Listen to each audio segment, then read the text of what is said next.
सबसे पहले बात करते हैं ओपन कोर्ट में इस्तीफा। बॉम्बे हाई कोर्ट में हैरत में डालने वाला एक वाकया सामने आया जब जस्टिस रोहित देवी ने अपने ओपन कोर्ट में इस्तीफे का ऐलान कर दिया। न्यायमूर्ति ने कोर्ट में यह कहा कि मैं अपने आत्मसम्मान के खिलाफ काम नहीं कर सकता, आप लोग कड़ी मेहनत करें। बाद में पत्रकारों से बात करते हुए जस्टिस रोहित ने कहा कि उन्होंने व्यक्तिगत कारणों से पद छोड़ा है और अपना त्याग पत्र भारत के राष्ट्रपति को भेज दिया। जज रोहित देव कई चर्चित मामलों में फैसला सुना चुके थे। न्यायमूर्ति देव को जून 2017 में बॉम्बे उच्च न्यायालय के न्यायाधीश के रूप में नियुक्त किया गया था और वो दिसंबर 2025 में सेवानिवृत्त होने वाले थे। इससे पहले 2016 में महाराष्ट्र के महाधिवक्ता भी रहे हैं। तो बॉम्बे हाईकोर्ट के जस्टिस रोहित बी देव ने भरी अदालत में सबको चौंकाने वाला बयान दिया और इस्तीफे का ऐलान कर दिया। जस्टिस रोहित देव ने अदालत में मौजूद लोगों से यह भी कहा कि अगर मेरी किसी बात से किसी को ठेस पहुंची हो तो मैं इसके लिए माफी भी मांगता हूं, लेकिन मैं अपने आत्मसम्मान के खिलाफ काम नहीं कर सकता। हालांकि उन्होंने इस्तीफा देने के पीछे कारण स्पष्ट नहीं बताया। तो बॉम्बे हाईकोर्ट की नागपुर पीठ के न्यायमूर्ति देव ने अदालत में कई वकीलों की मौजूदगी में ये घोषणा की और ये भी कह दिया कि मैं अपने आत्मसम्मान के साथ समझौते पर काम नहीं कर सकता हूं। इस घोषणा के जैसे ही बात बाहर निकली, उनके समक्ष सूचीबद्ध मामले समाप्त मान लिए गए। एक वकील ये भी कह रहे हैं कि न्यायमूर्ति देव ने ये कहा कि अदालत में जो भी मौजूद है, मैं आप सभी से माफी मांगता हूं। मैंने आपको डांटा क्योंकि मैं ये चाहता हूं कि आप में सुधार आए। मैं आप में किसी को भी आहत करना नहीं चाहता क्योंकि आप सभी मेरे लिए परिवार के सदस्य के जैसे हैं। लेकिन ये बताते हुए मुझे जरूर दुख पहुंचा कि मैंने अपना जो इस्तीफा है वो सौंप दिया है और मैं अपने आत्मसम्मान के विरुद्ध काम नहीं कर सकता हूं। आप लोग कठिन परिश्रम जरूर करते रहें। तो बाद में न्यायमूर्ति देव ने यह भी बातचीत कहा कि व्यक्तिगत हालांकि कारण रहे जिस वजह से उन्होंने इस्तीफा दिया और अपना त्यागपत्र राष्ट्रपति के पास भेजा है। पिछले साल न्यायमूर्ति देव ने माओवादियों के साथ कथित संबंध के मामले में दिल्ली विश्वविद्यालय के प्रोफेसर GN साई बाबा को बरी भी किया था और ये कहा था कि अवैध गतिविधि रोकथाम अधिनियम के तहत वैध मंजूरी के अभाव में सुनवाई की कार्रवाई अमान्य है। तो हाईकोर्ट ने इस आदेश पर स्थगन लाया था और हाईकोर्ट की नागपुर पीठ को इस मामले पर नए सिरे से सुनवाई करने का भी आदेश दिया गया था। तो न्यायमूर्ति देव ने महाराष्ट्र सरकार के 3 जनवरी के सरकारी प्रस्ताव के क्रियान्वयन पर भी स्थगन लाया हुआ है और इस प्रस्ताव के माध्यम से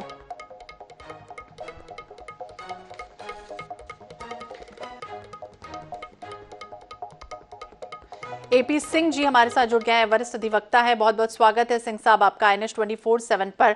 और जिस तरह से न्यायपालिका की अगर हम बात करें तो जनता और सरकार के बीच एक न्याय दबाव बनाने वाली एक संस्था है और जब यहाँ के जज इस तरह से भरे मंच में एक बड़ा अनोखा मामला सामने आया है, क्योंकि अभी तक तो हमने देखा है कि मानसिक रूप से हर जगह लोग परेशान होते हैं और अपना इस्तीफा सौंपते हैं, लेकिन भरी अदालत में एक जज जब इस तरह से करते हैं, क्या समझे कोई ऐसा प्रेशर अब न्यायपालिका के लोगों पर भी आने लगा?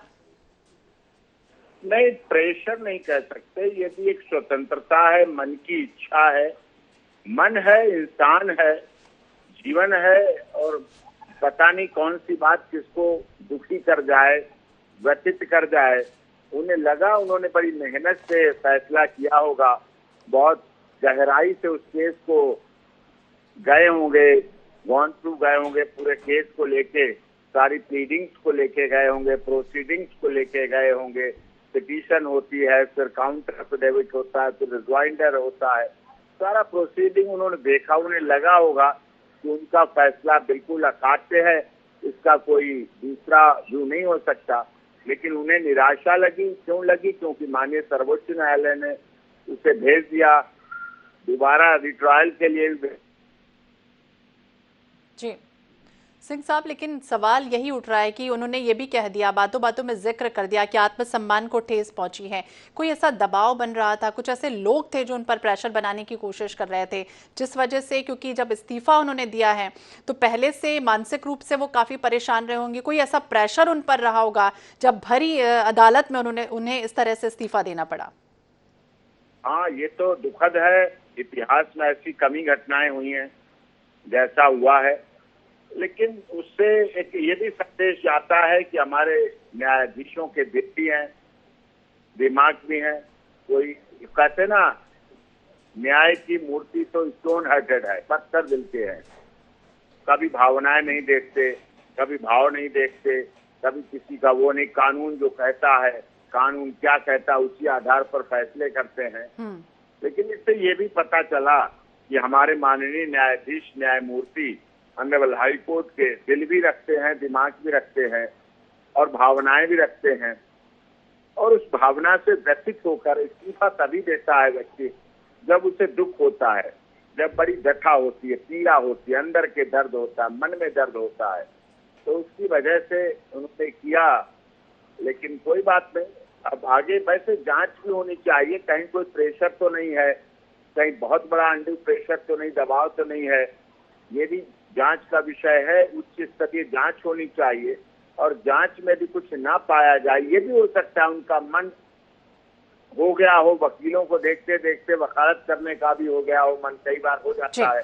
अब उनका मन था, क्योंकि 2 साल उनके कार्यकाल को बचे हुए थे। विवशता कह ले, लाचारी कह लिया, दुर्भाग्यपूर्ण स्थितियां कह लें, क्योंकि आने वाले समय में ऐसा ना हो कि जो अनुशंसा है